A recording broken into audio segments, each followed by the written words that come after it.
We invite you to worship with Tabernacle Baptist Church. 5 services, multiple locations. Tabernacle, Maine, 1223 Laney Walker Boulevard, Augusta, Georgia, 7:15 a.m., 9:45 a.m., and 12:15 p.m. And Tabernacle West, 702 North Bel Air Road, Evans, Georgia, 9 a.m. and 11:15 a.m. It's been said that those who make the greatest impact are not always those who are the most gifted, nor are they even the most talented. They're not even the most influential. What makes their impact great is that they remain faithful. Not everyone will celebrate them or even speak highly of them, but they know that they must make the courageous decision to live for God even when they aren't noticed. They are found in unexpected places, making a difference in unexpected ways. Because in the end, that's what truly matters. That's what people will remember.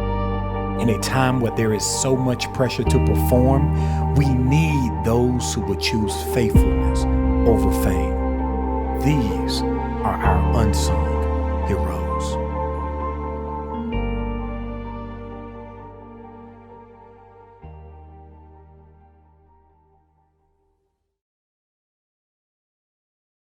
Where it's all about God's people. TBC, making an impact. Where it's all about God's people. TBC, making an impact. Welcome to the Kingdom Living Broadcast with the Reverend Dr. Charles E. Goodman. Making an impact. In those days, when the boy Samuel was serving the Lord under the direction of Eli, there were very few messages from the Lord, and visions from him were quite rare. One night, Eli, who was now almost blind, was sleeping in his own room. Samuel was sleeping in the sanctuary where the sacred covenant box was. Before dawn, while the lamp was still burning, the Lord called Samuel. He answered, "Yes, sir," and ran to Eli and said, "You called me, and here I am." But Eli answered, "I didn't call you. Go back to bed." So Samuel went back to bed. The Lord called Samuel again. The boy did not know that it was the Lord because the Lord had never spoken to him before. So he got up, went to Eli and said, "You called me, and here I am." But Eli answered, "My son, I didn't call you. Go back to bed." The Lord called Samuel a third time. He got up, went to Eli and said, "You called me, here I am." Then Eli realized that it was the Lord who was calling the boy. So he said to him, "Go back to bed, and if he calls you again, say, 'Speak, Lord, your servant is listening.'" So Samuel went back to bed. The Lord came and stood there and called as he had before, "Samuel, Samuel." Samuel answered, "Speak, your servant is listening." Once again, I really want to broach this topic. I really want us to dialogue and discuss what it means simply to hear or hearing the voice of God. As we consider it, what is our custom in the time of receptivity of preaching is we say, "Lord, speak, we need to hear." This past week was an interesting week, you would say. I mean, not only are we in the midst of a global pandemic as we're seeing numbers continue to rise with coronavirus, but also we are still pushing forward. Moment has truly moved into movement as we are once again declaring substantially not only the slogan Black Lives Matter, but we're really trying to push some things to see some substantial kind of change take place. It's been one of those ups and downs, betwixt and between, and you and I can agree this was just an unusually odd week. I mean, even with that as the background, the reason I say it was odd is what happened this past Monday. Whoever had a phone, well, if you had Verizon, this wasn't your problem. But if you had T-Mobile or Sprint or some of y'all cricket people, you realize on Monday, the phone services of a lot of phones went down. I mean, completely shut down. No able to send out calls, could not receive messages. At least for a few hours, it was just stuck. People were disconnected. There was no way they communicate through their cell phone. Now, listen, I will admit there were many people who thought that this pandemic was worse than coronavirus and worse than anything else because we've become so accustomed and attuned to sharing on our cell phones. For them not to communicate, to even send messages was problematic.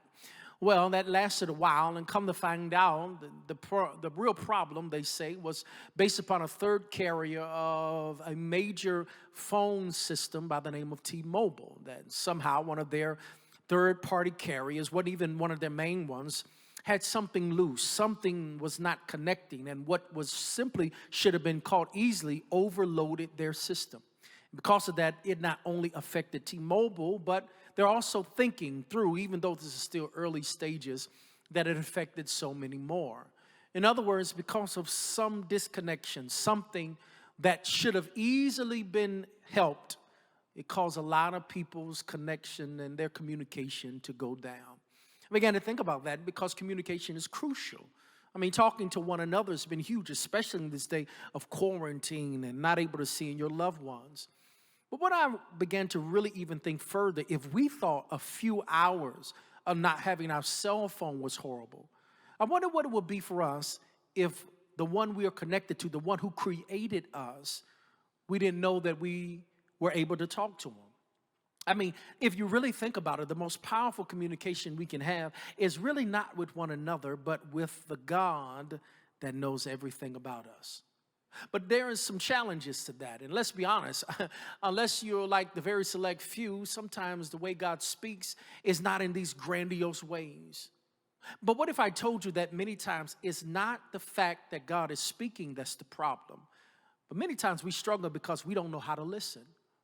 That there are things that perhaps it's our limited exposure, but perhaps it's things that we're expected, or maybe life is just so loud that we struggle to hear the voice of God.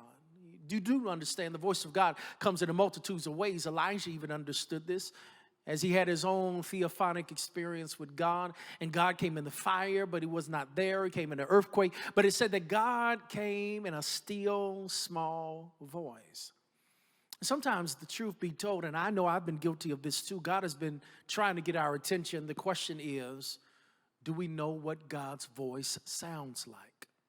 That's what our text is in 1 Samuel chapter 3. It kind of dissects that as we're looking at this story again in the evolution and maturation of Samuel. Samuel, in our text, is getting a little older. Last time we saw him in chapter 2, he was still young, maybe 3, 4, or 5. But our text would say to us that perhaps he's around 12 at this time.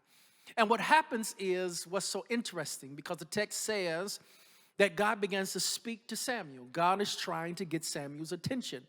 But if you read the passage very closely, it says, but Samuel didn't know it was God because Samuel had never heard from God before. This strange, uncertain place was kind of unique for Samuel. But the same way the text says he had never heard his voice before, by the time we get to verse 10, the text says that he responds to this unrelenting, unfamiliar voice and says, Lord, speak, your servant is listening. In other words, in that moment, it was God, but Samuel didn't know it was God. It was God trying to get Samuel's attention, but Samuel had no clue because he had not heard that voice before. And let's be honest, for many of us, I wonder if many times God is speaking, but because we're unfamiliar with the frequency, the tone and tenor of God's voice, that we sometimes struggle like Samuel. And here's the thing that I really need you to understand, that there are moments when the voice of God sounds strange, but even in its strangeness, we got to know that it's sure. Because one thing that I appreciate that the text conveys to us is that the voice of God is unrelenting. It will not stop. When God is trying to get your attention, he's going to keep speaking. But the question is, in the unrelenting, unfamiliar, will we position ourselves to respond to hear God's voice? Because once again, what Samuel realizes in this passage is that God is speaking, but are we listening? Are we listening when it comes to purpose and divine movement? Are we listening? When God is calling us to another level of ministry, are we listening? When God is trying to put us on the front line to make substantial change, are you and I listening? Or are we guilty of just going through life acting as if God is not trying to get our attention? And that's what I think our text really seems to suggest to us. That's really the evolution that we see takes place in the life of Samuel. And I believe that there are many people listening to this sermon today, and you can feel in your spirit that God is trying to tell you something. But there's impediments, there's barriers, there's a lot of stuff that's causing you to perhaps have your ears clogged up, to have your heart not open and your soul not receptive. Because there are some things that Samuel had to push through in order to acknowledge the voice of God. And may I just go out on a limb and say the same things that Samuel had to fight through, the same things that Samuel had to learn how to overcome are the same things that you and I have to do as well. Well, there's a couple things that I think we can learn from this text, and I want to share them. Hopefully and prayerfully you write all these down. My aim in this series is to be as plain and as applicable as possible. My aim through the story of Samuel and when we share them in this way that we're trying to discuss it, that I hope that it's something as you jot down that you begin to fill in the blanks through your own experience. That's the power of the Word of God, that it allows you and I to look at it, but then also to glean some things that ought to be able to apply for our lives. So what is it that we can glean from Samuel's experience? What is it that we learn from 1 Samuel chapter 3 that teaches us how you and I, like Samuel, can hear the voice of God? Well, the first thing I need you to really consider, and I need you to write this down, is that what we see is that Samuel hears the voice of God by, first of all, learning how to overcome the silence. I want you to know that sounds strange, but oftentimes you will not know that God is speaking until you go through a season of silence. That I wish I could tell you that God is a chatterbox, but there are principal periods when you read the scriptures that God gets silent for a multitude of ways. A lot of times God's silence comes because God is responding to the disloyalty, the disrespect of the people. In other words, a lot of times you see God silent in Scripture because the people have somehow chosen to do their own thing. And so I've learned that God says, I reserve my voice for those who really want to hear it. And so there are moments that God gets silent. And the same way in you and our lives is that many times God gets silent because we're not living the life that we should for God. That's literally the backdrop that happens here in 1 Samuel chapter 3. I mean, when you open up with verse 1 and 2, it says, in those days when the boy Samuel was serving the Lord under the direction of Eli, there was very few messages from the Lord. And visions from him were quite rare. In order to really understand that, you have to go back to chapter 2. Remember in chapter 2, we see the transition from Hannah and Elkanah's house to Eli's house. But even though Eli was a priest, chapter 2 lets us know there was a lot of trouble, disrespect, and dysfunction in God's house. Eli's sons, Hophni and Phinehas, were being disrespectful to the house of God. From them taking from God's offering to how they abused and took advantage of those who were serving in the temple. And because of that, God was displeased. And I've learned this, guys, when God gets displeased, he gets real quiet. When God has some things that are hurting his heart, when he wants more for us than we want for ourselves, here is the response: God gets quiet. And that's what's happening in this moment, is that God gets quiet. And that's the backdrop. The text tells us there's been no messages. God hasn't given no vision. And here's what's crazy. Even at the house of God, Eli and the priests and the people, they've been going to church, but ain't been getting no word. They've been showing up, but there has been no word. Why? Because God got silent. But notice in the text, even in the midst of the silence of God, notice how Samuel responds. Samuel, the text says, keeps on serving. Matter of fact, he lives in the temple, and he sleeps in the room where the Ark of the Covenant is located. The Ark of the Covenant represents the presence of God. If you remember anything, when the children of Israel were sojourning through the wilderness, they had to make sure they had the Ark of the Covenant. This is the entity that in their estimation represents the presence of God.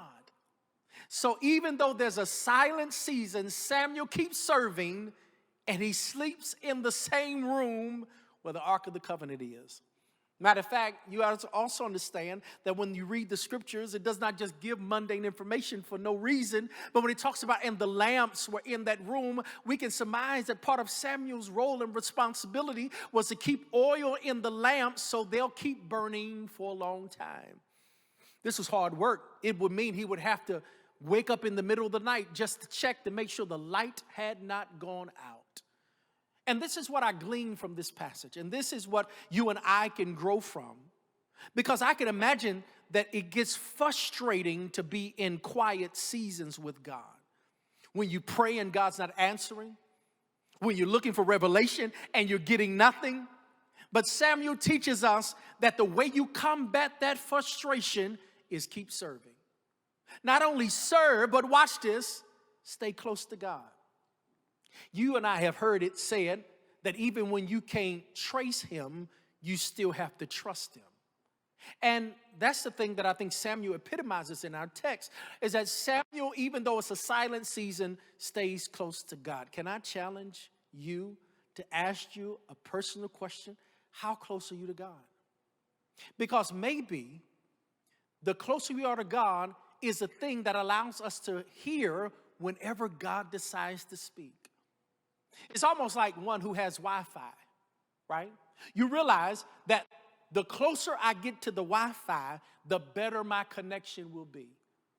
I can't be mad at the Wi-Fi if my device is not working, but I'm out of location or I've moved so far away that it no longer affects me.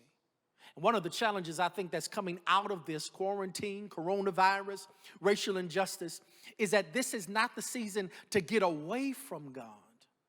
But this ought to be a season to get closer to God.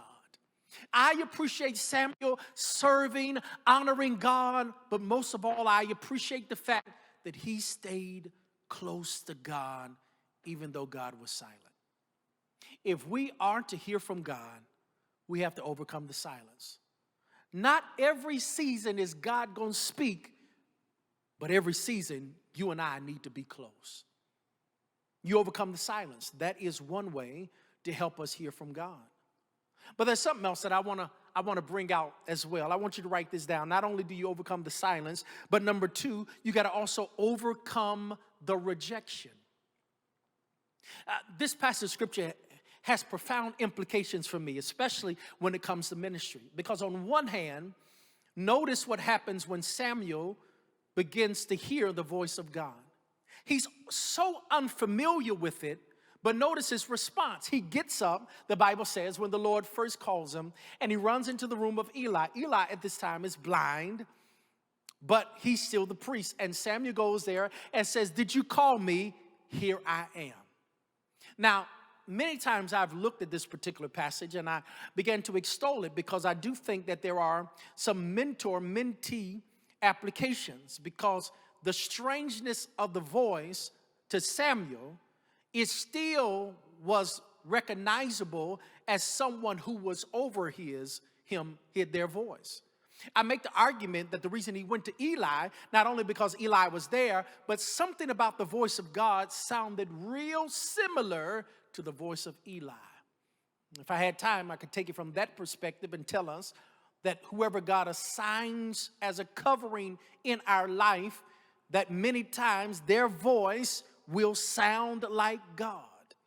That's why I don't take it lightly when you come to church.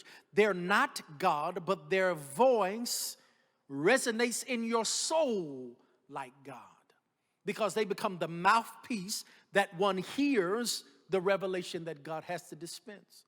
And on one hand, I could make that claim. Samuel goes to the only voice that makes sense. He says this, I can't really articulate it, but let me get close to someone whose voice I've always trusted. But I don't want to sit there in this particular passage, because I will tell you that what really stuck with me is not the familiarity of the voice to Samuel to that of Eli's voice. But notice Eli's response to Samuel. He tells Samuel, "It's not me, go back to bed."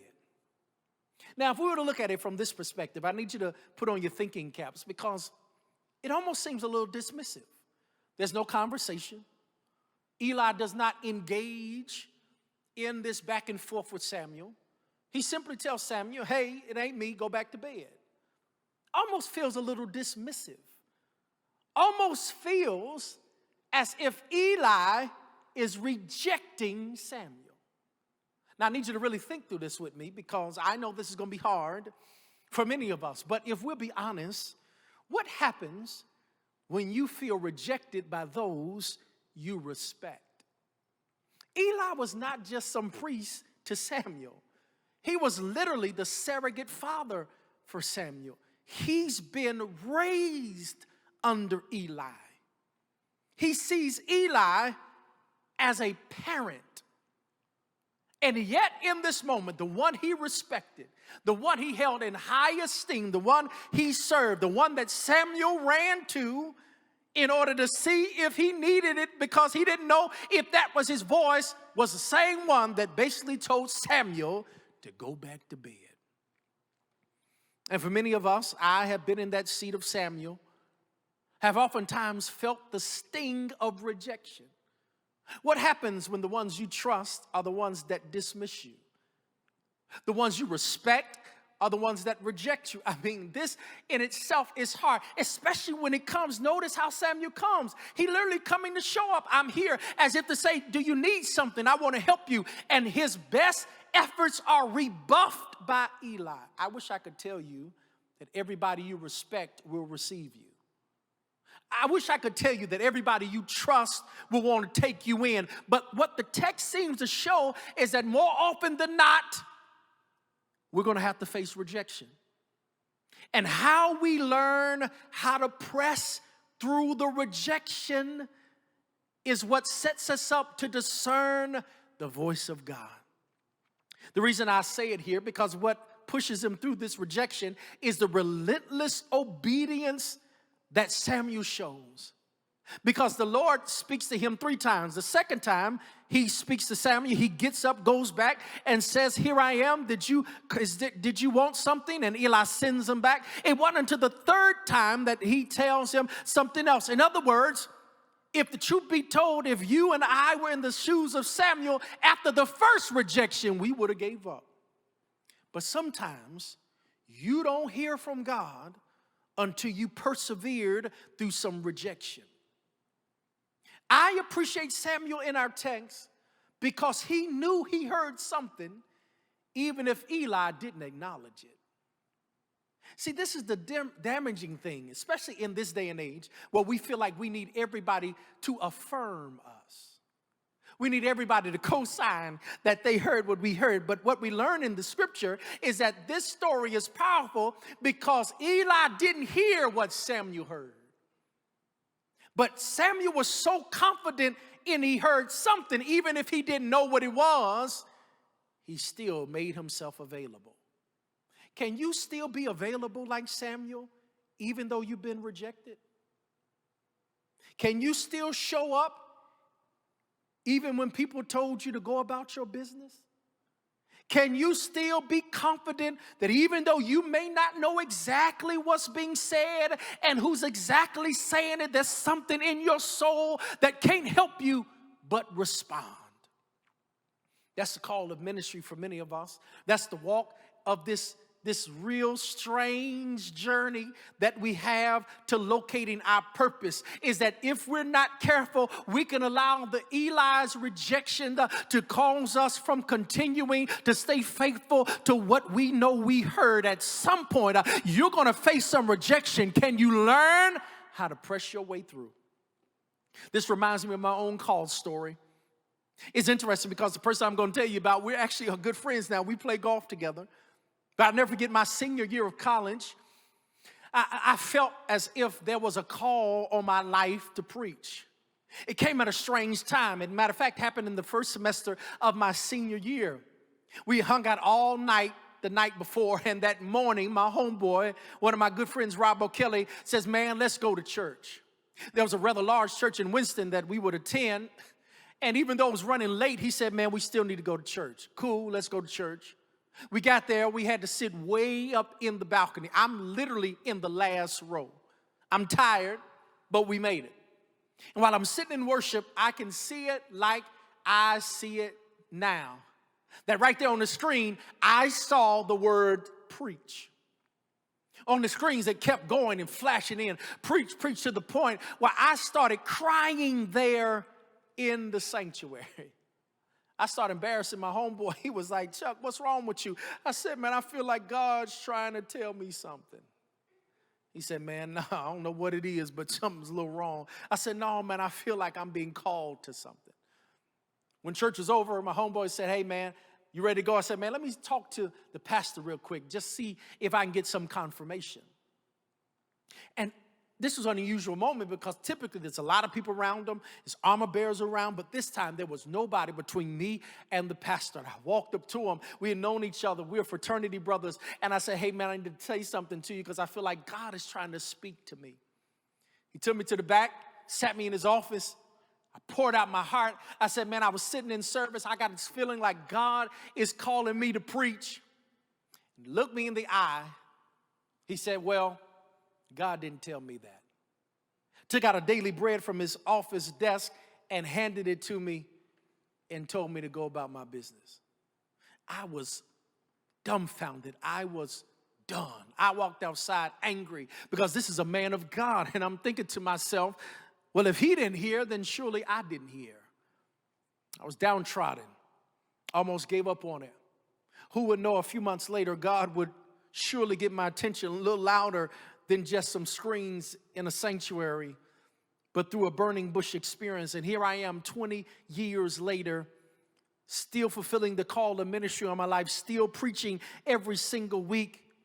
But the only reason that happened is because I had to learn, unfortunately in life, that sometimes confirmation does not come until after rejection. That many times you need to be rejected in order for God to be honest, to know, are you really serious about this call upon your life? At some point, it only comes after rejection that we get clarity. He tells us, according to the life of Samuel, that hearing the voice of God means I got to overcome silence, I got to overcome rejection. But there's something else in this passage that we also got to overcome the insecurity. Because what's interesting, if you read verses 7, 8, 9, and 10, it tells us that one of the main reasons why Samuel struggled and why he had a hard time hearing the voice of God is because Samuel had never heard God speak before. In his day, what you would do is that you would go to a priest and you would bring a sacrifice and an offering, and they would be the intermediaries. They would be the intercessors, if you will, in order to hear what God said. But this was going to be different because God was not going to speak to Samuel through somebody else. But God wanted to speak to Samuel face to face. Thank you for joining us. If you were blessed by today's message, there are several ways to view it again for free and play it back anytime and anywhere. Visit our YouTube channel, TBC Augusta GA, and our website, tbcaugusta.org. You can also download the Tab Impact app from the Apple Store or Google Play. As always, thank you for worshiping with us at the most impactful place on the planet, the historic Tabernacle Baptist Church.